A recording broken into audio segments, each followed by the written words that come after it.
What up, my people? This your boy Leo. I'm here with Ray, and welcome to another episode of Roll Up and Wrestle. Enjoy the show.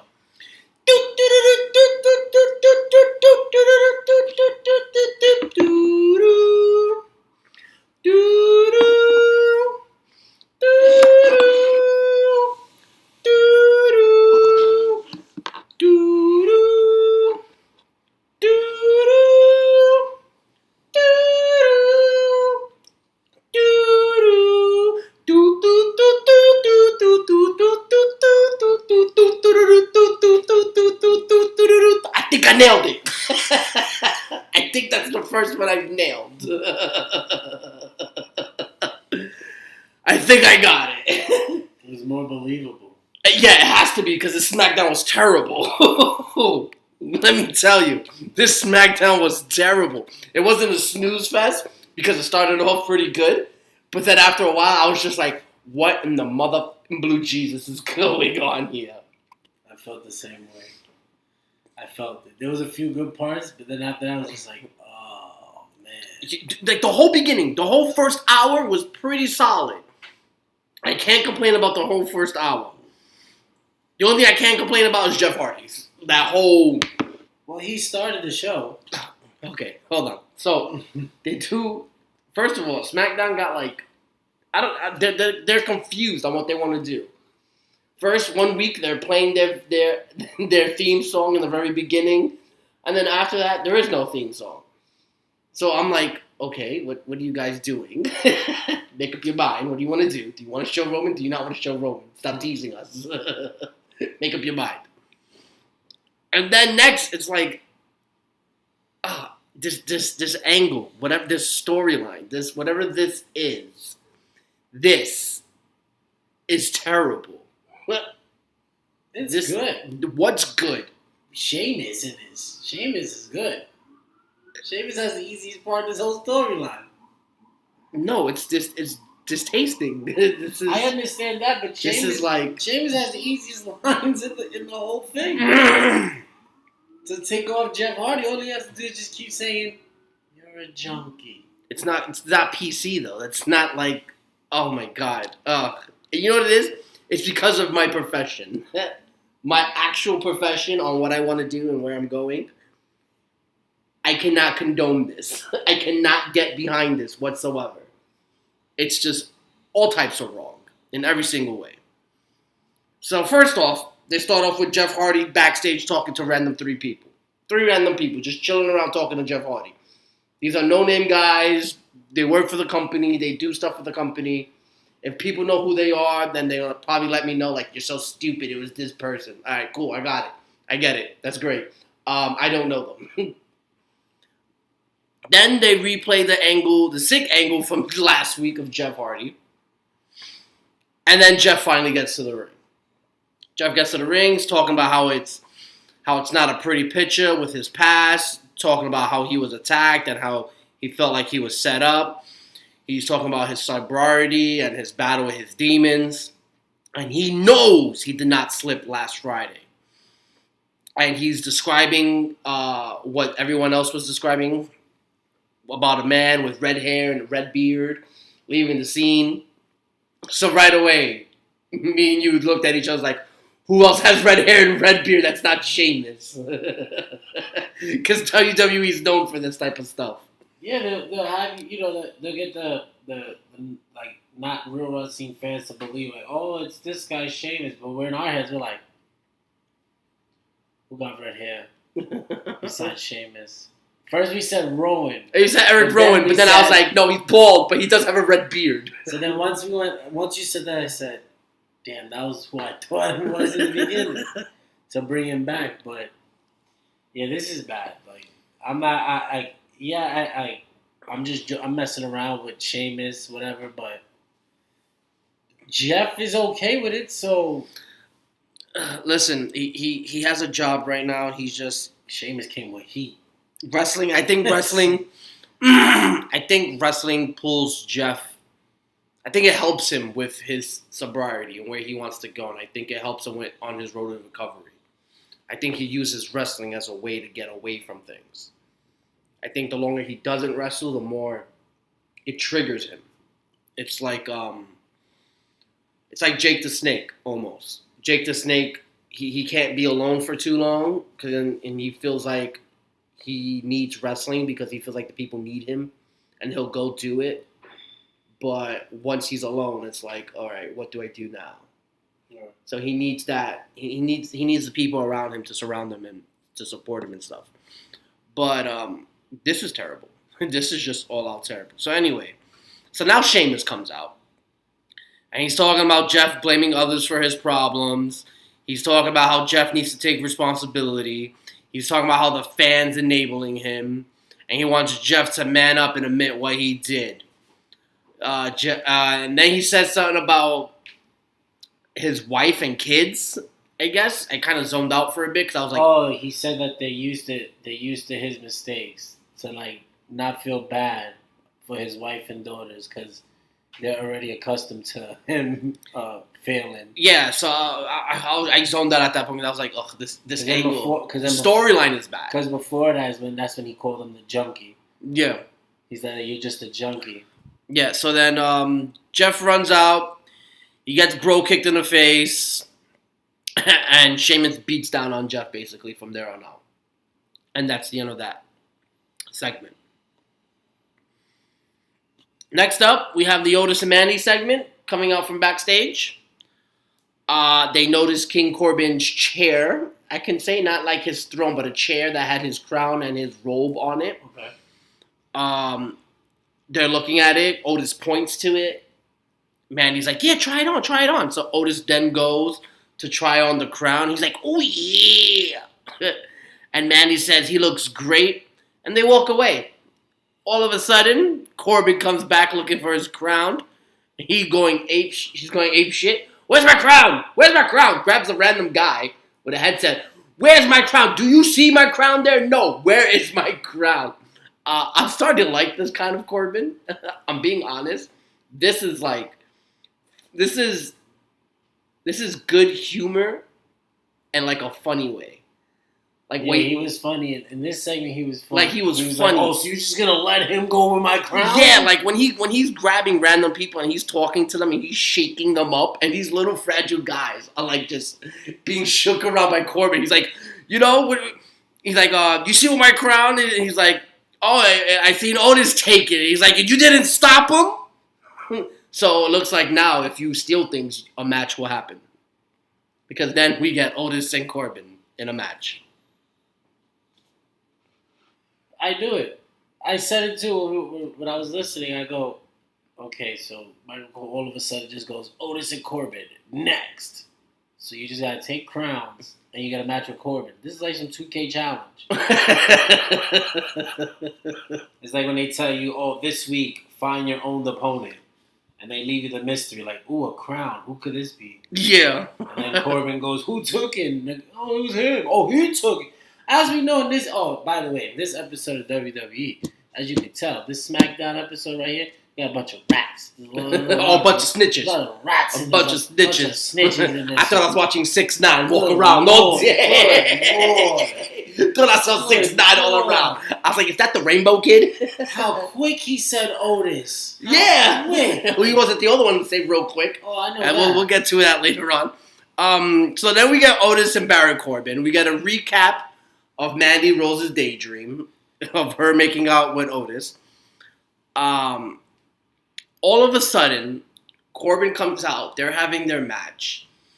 And Michael Cole says, oh, King Corbin with the move, whatever. And then he goes, the reason we call him King is because he won a tournament last year.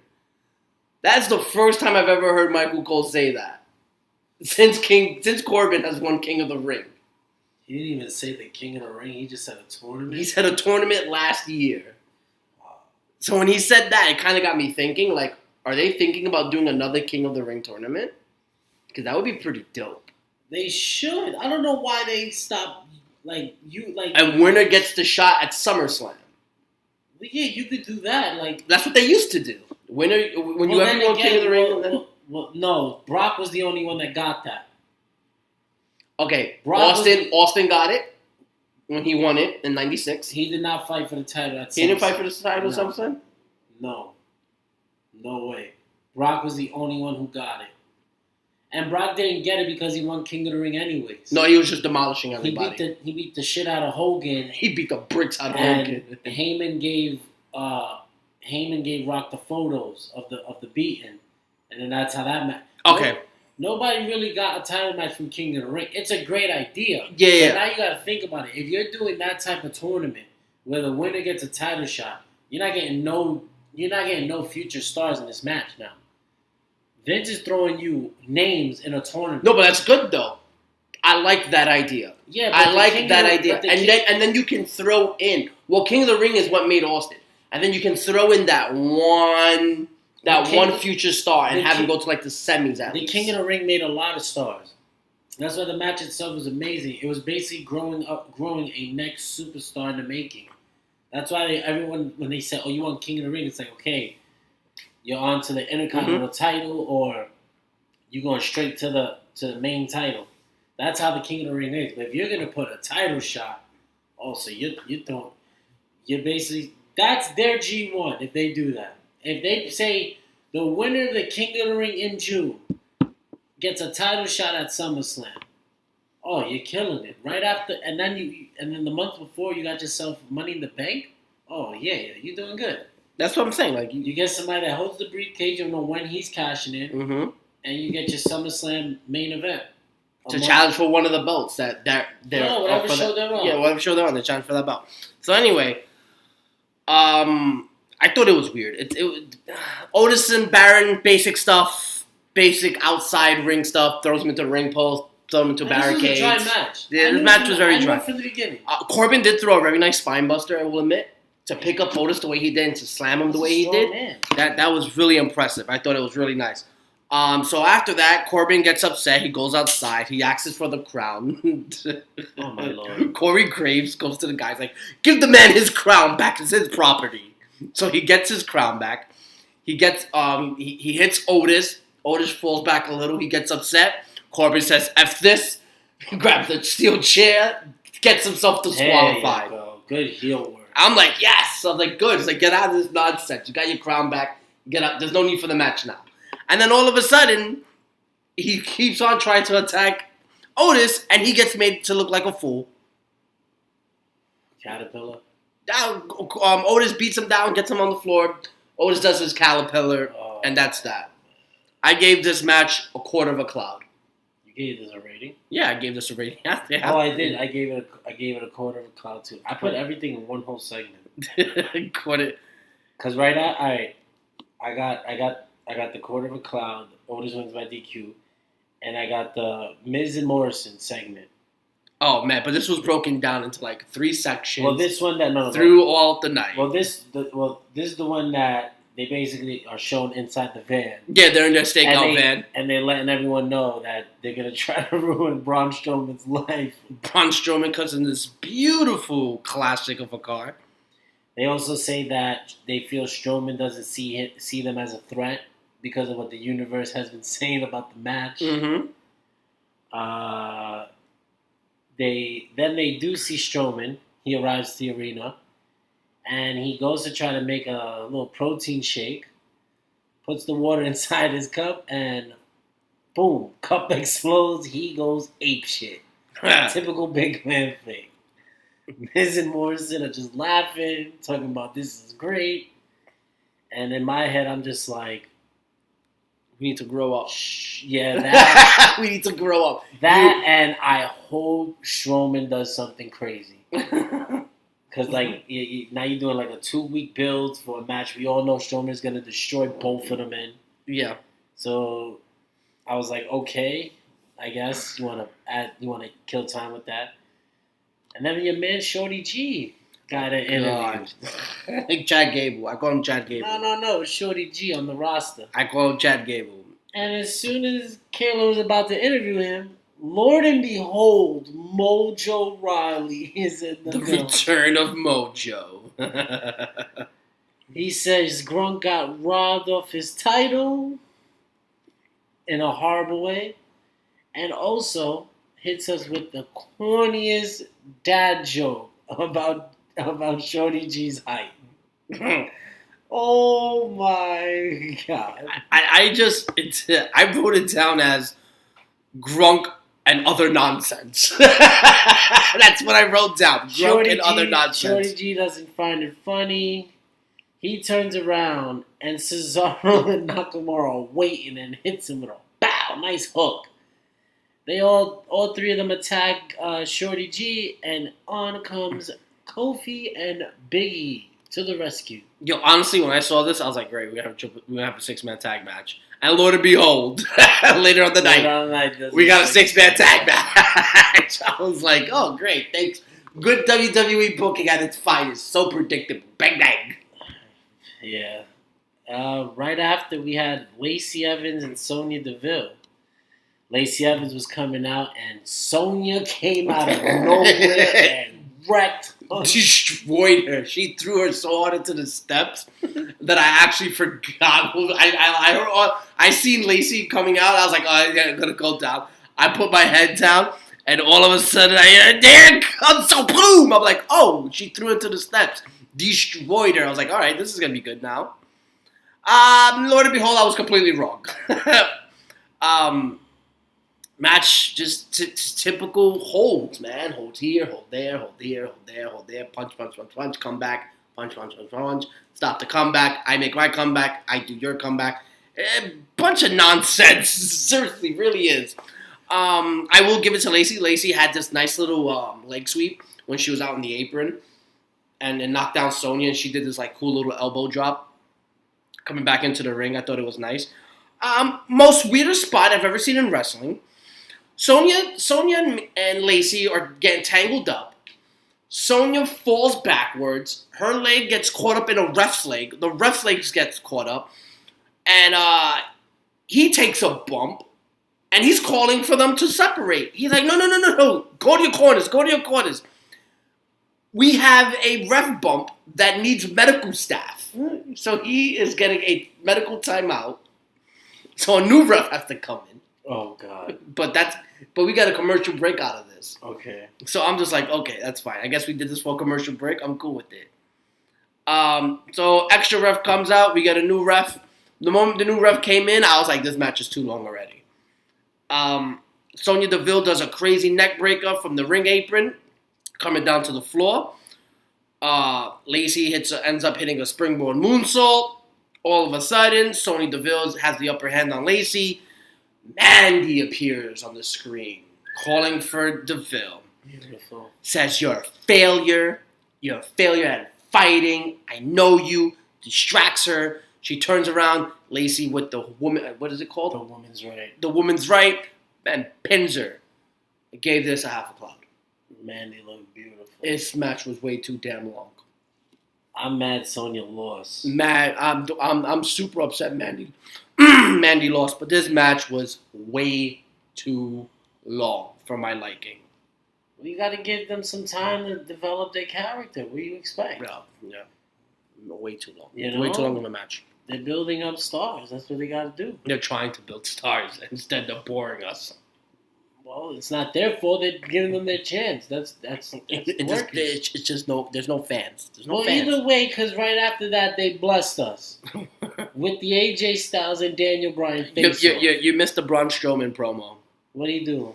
So Kayla comes out to have a conversation with him. I meant to skip this for a reason. This is the Nickelodeon spot. Yeah, the Nickelodeon spot. Awards. The Slime Awards. There we go. We can move on now. Yeah, thank you. Slime Awards. But we have to just mention it because it's just ridiculous. This is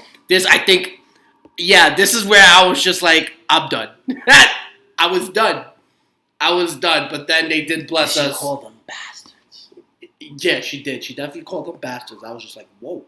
An announcer getting crazy. Yeah, I've never seen that either. Like, WWE's trying to do things different. But that's why I had to skip past, because I was just like, okay, I remember, because now when she said Strowman promo, I said, no, this was it. This is the one I wanted to just go run by. Like, okay, that's cool. Yeah, but then you're right, they did bless us with Daniel Bryan, AJ Styles. With Renee Young. Oh, you knew it was, when you see Renee in the ring, it's going to be good. Yeah, Renee's good. She's real good. There's no nonsense about to happen. Definitely not. AJ calls Daniel a fool for taking the match last week. He said that was stupid of you. He says, I know you probably going to call me a coward and all this other stuff, but what I did was smart. Absolutely. Daniel says, you're right. AJ is a coward, but he accepts AJ's way of thinking. So he's trying to stay very, he's trying to be conscious of the way how he feels about the way he thinks and stuff. AJ said taking his bye was smart because it's a smart move. Daniel Bryan is all heart and that he's noble, and his decision was stupid. Daniel Bryan was like, well, we known each other for a long time. He's talking about their views about the Intercontinental title. I think this is the best part of the promo, with Daniel Bryan breaking down their views of the Intercontinental title. And Daniel Bryan said, you want to sporadically give people their shot for the title. Meanwhile, if I become Intercontinental Champion, I'm basically going to be doing an IC Open Challenge every week. So the fans know they get their title match every week on Friday. And I was just like, well, yeah, that's actually good. I like that. And then AJ was like, well, that's nice, but I don't give out handouts. You got to earn your title shot. And I'm just like, yeah, that works too. I'm like, shit, who am I going to pick for this one? AJ had me rolling. Throughout the whole thing, he had me rolling. He reminded everybody he's the best in the world. Mm-hmm. When he looks at the mirror, he sees a champion. That's exactly what he told. He's like, I'm the best champion in WWE history. And then AJ goes and says, yeah, you know what? I'm going to give Drew Gulak a match. I'm going to give him a handout. I'm going to whip his ass. Oh, yes. Because that's when he snapped on AJ. He's like, is that what you're looking for? You want a handout? Yeah, you want a handout? You want a handout? I'll show you a handout. Here's a handout for you. Where's Drew Gulak? Drew Gulak, come on. I'll give you a chance. He's like, I saw you in the back. Yeah, I saw you in the back. I know you're here. Come on, let's go. So Drew Gulak comes out, and before anything happens, Drew Gulak just takes out AJ. AJ rolls out the ring, furious, takes off his stuff, and now we have a AJ Styles and Drew Gulak match. This match, later down in the road, is going to be a banger. Yeah, there was a lot of good back and forth. There's a lot of nice technical wrestling, a lot of good counters between the two guys. Like I was telling you the other day, because we were watching AJ Styles at TNA, when he first started hitting that inverted DDT, and I was like, yo, you watch him now. He does that anyway, anyhow. Like, he can do it anyway. And Lord and behold, he took Drew Gulak, he spun him around, he landed him on his feet, and he hit the DDT. And I was just like, yep, there he goes. It's the DDT. He has to. He has to do it every match, and he does it differently. I feel like Drew Gulak could be AJ's first title match when he's champion. Uh-huh. Give Gulak that opportunity. Mm-hmm. Obviously I'm only saying that because obviously Gulak did our show name and got the roll up. He got the roll up win, baby. That's what I'm talking about. I'm telling you, son. Whenever you see a roll up, it's never bad. It's never bad in wrestling. When you see a roll up, you get it sucks you in. You're like, oh, it's a moment of you have to hold your breath because you don't know what's about to happen. A lot of people on social media was a little upset about this upset. That's fine. I'm not upset about it. I'm okay with it. I mean, I could see, obviously, it just shows who's winning the title next week. Yeah, I think that's why everyone's upset about the victory. It's like, all right, now we know AJ's going to win the belt, and his first rivalry he's going to destroy Drew Gulak. But they should have a good back and forth. Oh, absolutely. I gave this match 1 1/4. I gave this, I did the same thing. I gave it a 5. Because I knew they weren't going to go crazy. I knew it. Yeah, they weren't going to go. It was a basic match for them. It was good technical stuff, a lot of good counters, and Drew Gulak with the roll-up. That's it. A cloud and a quarter. That's all I need. And then we get to the final conclusion. Oh, no, we don't. This is before the conclusion. We got Miz and Morrison coming out of their creepy van. Their Scooby-Doo van coming out. Sees the car that Braun Strowman came in. And it's like, oh, look, there's a fly on the window. Let's get it. And then Miz decides to use a golf club and destroy the windshield. So now we have that. And then we have Morrison with a baseball bat. Reminding us that, oh, doesn't Braun like softball? Isn't Braun's dad in the Softball Hall of Fame? Which I did not know. Yeah, because Strowman, not too long ago on his Instagram, showed himself hitting monster home runs. And then earlier in his IG, he showed that his dad was a big time player for softball. He's in the Hall of Fame and stuff. Yeah, so I was like, okay, not too shabby. And then he decides to destroy the windshield some more with the baseball bat. And then they walk away. Mm-hmm. After that, we have our 6-man tag from earlier. The New Day and Chad Gable versus Cesaro, Shinsuke Nakamura, and Mojo Rawley. Ooh. By the way, New Day comes out. They're calling out for Chad Gable. Chad Gable comes out to New Day's music. So I was like, okay, he's not going to get his own entrance, I guess. That's fine. This is Shorty G. Shinsuke music decides to play next. And then all three of them come out to Shinsuke's music. I'm just like, I guess we are cutting down on time here. Yeah, more match time. Yeah, this match was pure shit. Did not care for it one bit. I knew who was going to win, and I knew who was going to get pinned. Mojo, exactly. But at least Chad Gable got to show off his stuff. So for that, I gave it a cloud. I gave it half a cloud. And I like how they gave Shorty G the ankle lock. So it's like, if you're an Olympian, you automatically have to have the ankle lock. It's not bad. It's nice. Even MMA fighters. No, I know. Ken Shamrock when I saw it, I was like, ooh, this was nice. Like, he sat down on it.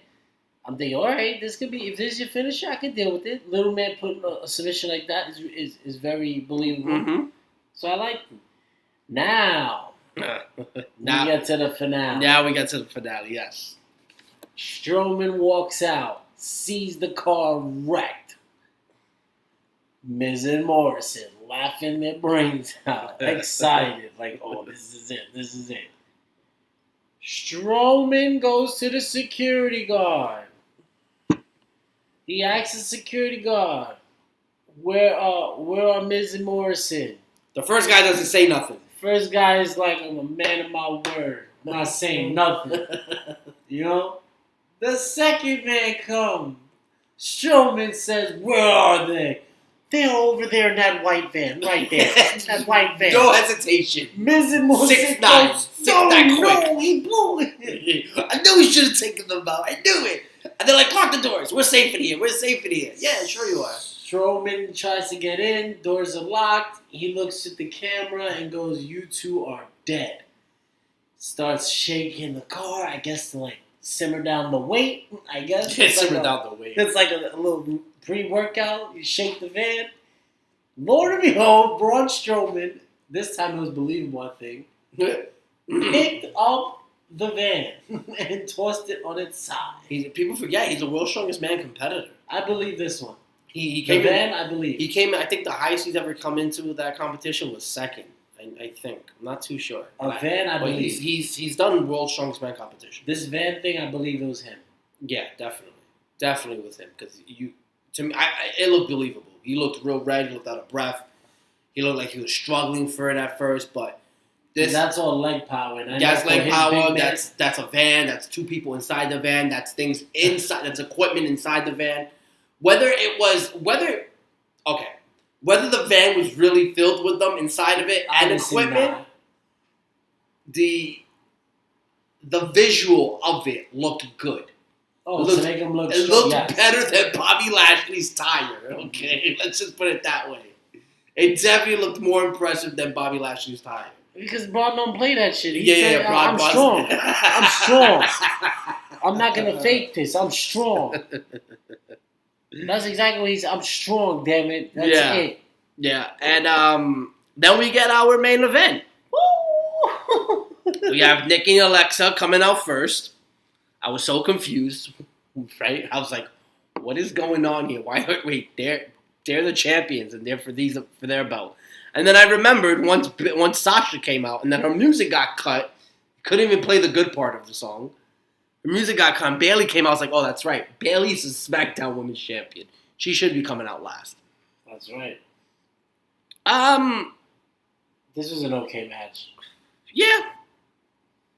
Yeah. Okay. Definitely was. Nothing special. No. Bailey's Bailey. I love Bailey. Mhm. Bailey just Bailey. gets better and violent. Bailey's trash talking throughout all this because there's no fans. Now that you can hear what she's saying, it's She's like a heel. You can believe she's her a as heel. Yeah, she's a heel. She's like, you're like, wow, she is talking a massive lot of crap to these girls. You want to slap me, huh? Huh? You want to slap me? I'll show you a slap. I remember when Sasha went for a tag. Bailey tries to get in. Referee goes, no, you gotta have the tag rope in your hand. So Bailey gave him that look like, you're wasting my time. So she grabbed the rope, shows, and she goes, can I come in now? And then Sasha tagged her in. She goes, thank you. But yeah, this match was nothing special. Sasha Banks puts the bank statement on. Bailey had tagged in at that moment. The ref is letting Sasha know that she's not the legal woman.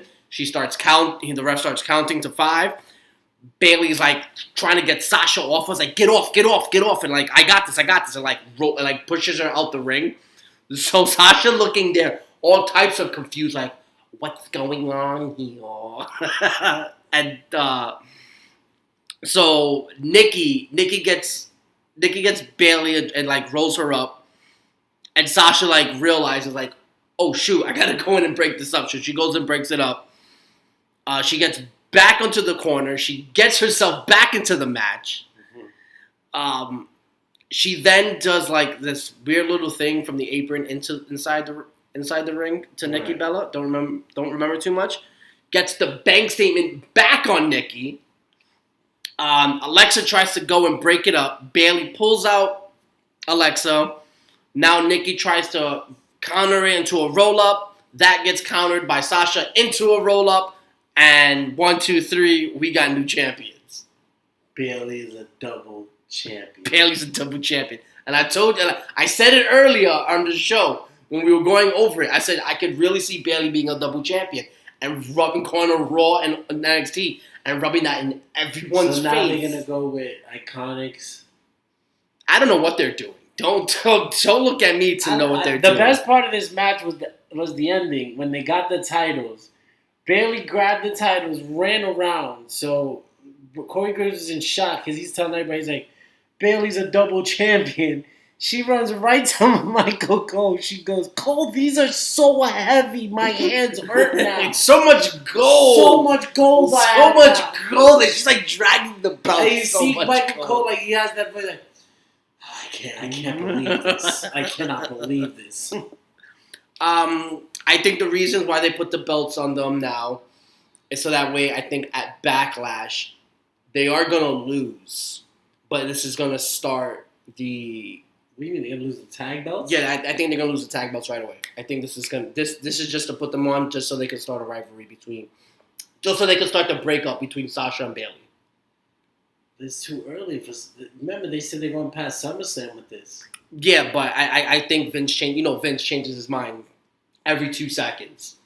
Well, then it depends on if he finds out fans are allowed in by August. Then that's what I'm saying. So I think it may not happen. No, I get what you're saying. I could see it though. I could definitely see that. But if they do lose that Backlash, it's like all right, they're gonna get it going. Yeah, that's all. Not a bad show. Not a bad show at all. Next week? Oh, no, I'm lying. It was a bad show. What am I talking about? It was a horrible show towards the end. Next week's the banger. What's next week? AJ and Daniel Bryan. Oh, that's right. That's right, for the Intercontinental title. Should be good. They'll probably get about 30 minutes. Should be good. I don't know. Maybe the match doesn't happen for some strange apparent reason. Oh, what? So we need a champion. Yeah, but they have Backlash, like that Sunday. Yeah, but they don't care. Listen, don't put it past Vince. The greatest wrestling match is happening at Backlash. Don't put it past Vince to make some stupid angle happen. And then all of a sudden, later on that night, you hear Michael Cole announce, because they don't got a GM anymore. Mm. So we don't know why decisions are being made. No. But Michael Cole seems to be the decision maker and end up being like, well, it looks like we're going to get our IC title match at Backlash now. I see where you're going, but personally me, just so they can have some ratings, this match is just going to happen next week. Backlash is already the ads are all for this greatest wrestling match. So why throw in a championship title match that doesn't have a champion when you could just put it on SmackDown, give it all its time on national network? Yeah. So they'll probably just have the match next week, no distraction or nothing. AJ will go over, nothing will happen at Backlash, and then they move on. AJ will make people earn the Intercontinental title shots. That's right. You gotta earn your title shots. Open challenges. The AJ's like, I don't believe in that. He's like, you better be like 3 or 4 people. Mm-hmm. Same way it could be Till Connor. You better beat some people before you can get a title shot. But next week should be good. Definitely should. I'm excited. We work this weekend. Yeah, we work on Friday. Sunday. On Sunday. We're working on Sunday. That's right. So we will be live. We will be live. That's our only show we gotta do. I know. So it's all right. It's all right. It's perfect. Got beef stew for dinner that Sunday. I'm excited. I'm just excited to do a takeover. I was like waiting in my life, like, okay, when are we gonna get one of these again? Oh yeah, because the last one was broken up into like 3 weeks. Yeah, It's so stupid. It lost all its mojo. And then when you look at all of them, you're like, put it all together. Shit. This would have been a good takeover. I'm like, yeah, like this would have been good. Yeah. Even with your little results in the end, like it would have been perfect. But yes, we will be live right after NXT. I don't know how long that they're going for. Probably 2 hours. Maybe 2.5 at most. Probably 9:30 or so. We'll be on at 10 o'clock. We'll figure it out. Whenever takeover's done, we'll be right on. Like maybe 15, 20 minutes right after. Any last words? No, just everybody enjoy your weekend. And you'll hear our annoying voices Sunday after takeover.